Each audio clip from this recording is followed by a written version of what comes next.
Ronnie, happy Monday. How you doing? Happy Monday. How are you doing? I'm We're good. here. How are you?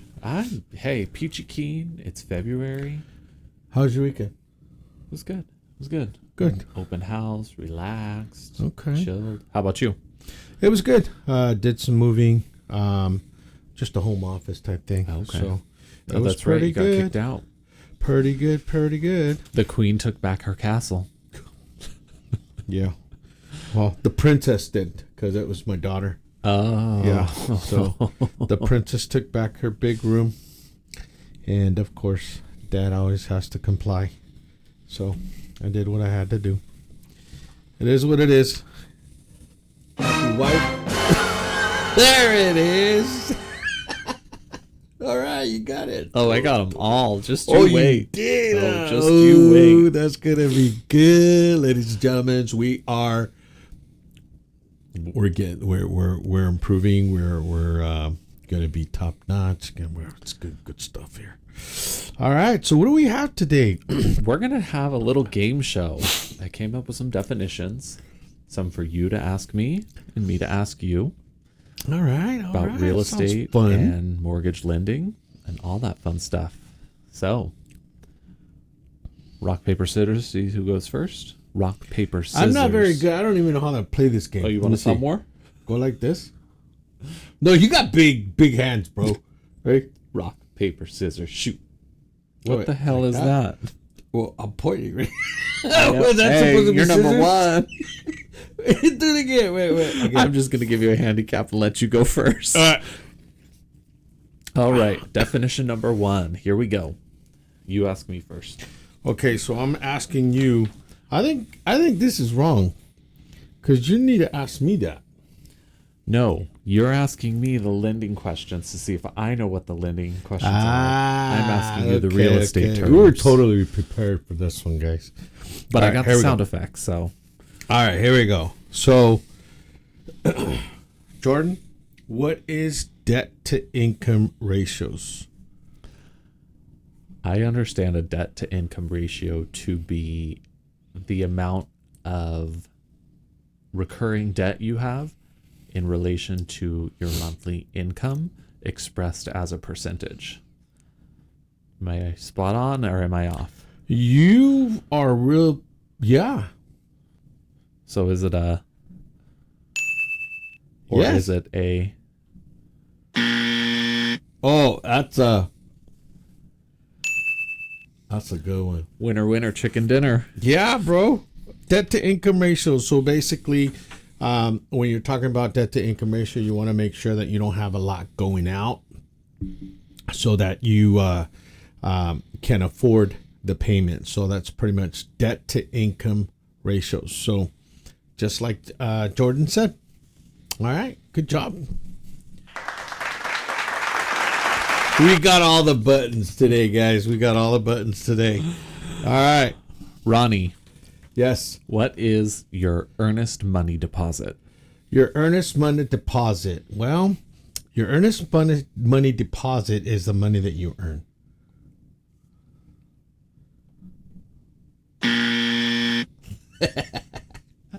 I wanted to do that. So your earnest money deposit is the money that it's also known as the EMD. So what you do with that is that's a deposit that you put down when you go into contract. So typically I see 1%. Sometimes it's a little bit more. Is that correct? That's it. So your earnest money. Oh, yeah. Press the button. Come on, bro. Ding, ding, ding, ding. Earnest money deposit is the amount that you put down along with the contract as a good faith deposit. Okay. Yep. All right. Good one. All right. So here's another one. What is loan to value? Your loan to value is how much, basically what you're putting down compared to what your loan balance is. So the old school way of thinking or traditional way of thinking is you have to have 20% down, which would make your loan to value ratio 80-20.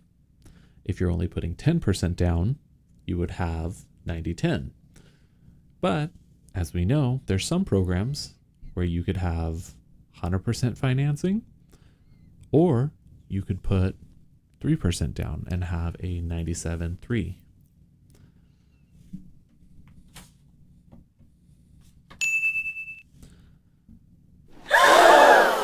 I know, I'm just that smart. Whoa, that was the wrong button. I was going to do clap. But good job, Jordan. Good job. Good job. That is correct. So when you have your loan to value, and just like he said, you do not have to put 20% down, guys. Okay, so great job. All right, my turn, I guess. Ronnie, what is a contingency? What is a contingency? I'll take that for 500. Okay. So a contingency is basically, the way I see it is, as a buyer, I look at it as almost a protective amount of days that I have to do something. So let's say a loan contingency. Me as a buyer, I have 17 days to get my loan approved. I have 17 days to get it underwritten approved, or anything having to do with the loan. I have 17 days before I check mark it off and authorize it. So that is a contingency. An appraisal contingency, same thing. I have 17 days to get an appraisal, get done on the house that I'm trying to purchase. Is that correct? We're going to go with that. So, definition according to California Lawyers Association. In real estate contracts, contingencies protect the parties, typically buyers, by allowing them to back out of a deal if certain conditions are not met. There's also seller contingencies, but that's another episode. Stay tuned. All right. So, buyers, if you have contingency, make sure that you're talking to your loan officer to make sure that you're good to go on the loans and the appraisals and stuff like that. So, yeah. All right. Here we go. Here's another one. Debt service coverage ratio. What is debt service coverage ratio? Because debt service coverage ratio. So the debt service coverage ratio is an assessment to, you're just itching to push the he really wants to push this button.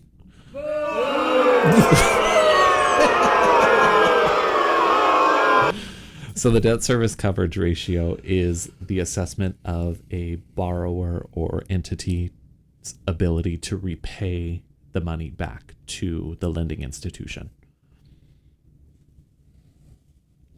borrower's ability to cover debt obligations. In real estate, it can measure how easily the net income a property generates can cover its mortgage. Didn't get that one. You can't win them all. So those are also known as DSCR loans. So typically, let's just say for a unit, right? Fourplex. You're trying to buy it. Your mortgage is, let's say $5,000, and your rent covers the $5,000, most likely, depending on all the other stuff that you gotta get approved. It will cover your mortgage payment. So your investment property will cover the mortgage payment. So that's what that. You'll also hear DSCR loans. DSCR loans. So, all right. Ronnie, what is vesting in real estate? Vesting is not investing. Vesting is how you take title. Okay, bonus question. Name 4 types of vesting. All right. It's taking it back to real estate practice, huh? Yeah. Wait a minute. I took that test back a long time ago. Okay. 1, a single man as a sole separate property. Sole 2, ownership.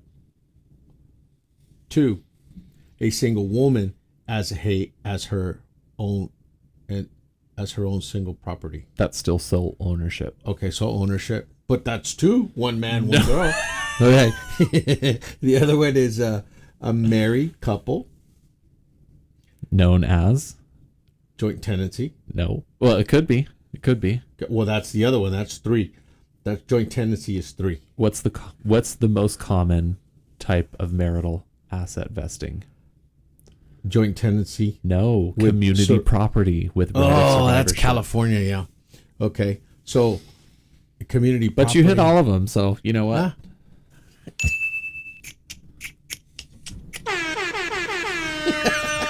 I like these I'm going buttons. to call him Mr. Enfuego. Okay. Was that good? That was good. Winner, winner, chicken dinner. All right. So here we go. The other one is underwriting. What is underwriting? The bane of my existence. And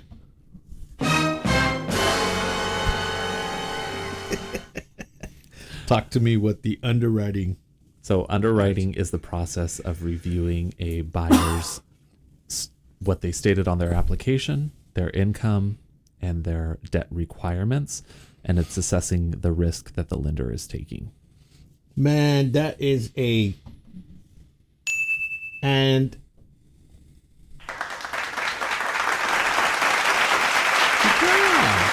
good job. Gold star. Good job. Yeah. But yeah, underwriting can be intense, but you have a really good processor and underwriting team. Yeah, and so I think also if you have a clean file, somebody that's been on the job for a couple years, more than 2 years, hourly job or salary job, it's kind of easy to determine a pre-qualification or a pre-approval once I find or once I look at the documents. Once I look at the documents, and I essentially go to my underwriter for their blessing. So the underwriter with us, if for whatever reason they're going to suspend or AKA deny the loan, they'll give us a call and they'll let us know this is the reason why I'm suspending the loan. So let's look at different options. Can we do this? Can we do that? So we have a very, very, very good underwriting department. And my processor, shout out to Ryling Cleveland. She's on top of everything. So she is the. You turned off your mic. Oh, my bad. Technicality. This is what he meant to do.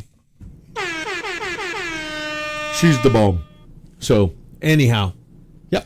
Sometimes Ronnie calls me and says, underwriting says, and immediately all I hear is...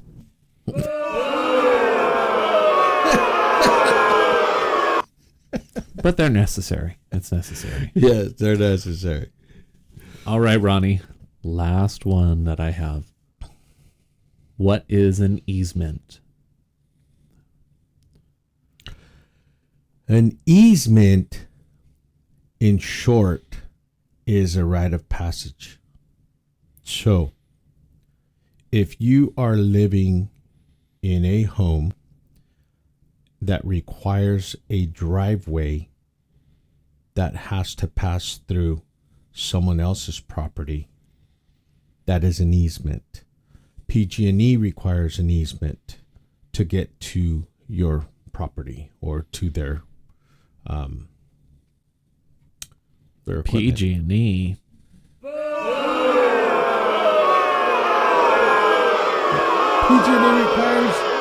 PG&E requires them. Oh, I know. They're But PG&E, Yeah. PG&E. Anyways, high bills. But again, we need them for our power. So Yes, we do. they're a little useful. just a little bit. Yeah, so an easement is a rite of passage. That's it. An easement grants another person, entity, or business the legal right to access or use someone else's property. Mm-hmm. You find most easements recorded on your preliminary title report.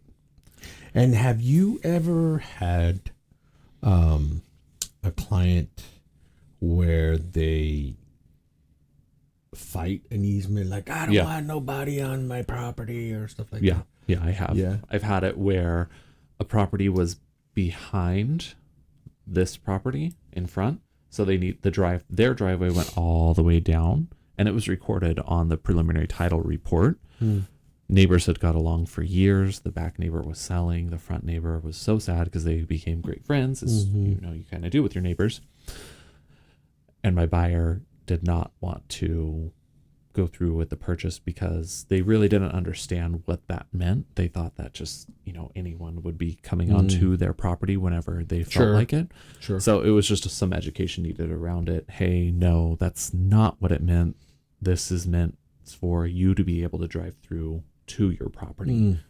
You can't access your property because it goes on this person's property. So they've granted the easement. Yeah. If you want packages delivered right to your doorstep, this is also a necessary easement. You want visitors coming over to your house, they have to be able to use this. Granting access, pretty much. Yeah. I know that Comcast also has had issues with, in the older part of Salinas, they have the cable poles by the PG&E in the backyard. So, getting Comcast to go back out there, the people that are new in the new house, my neighbor won't let, Comcast in, or they're not there, they're working. And so it can be, easements can be challenging sometimes. So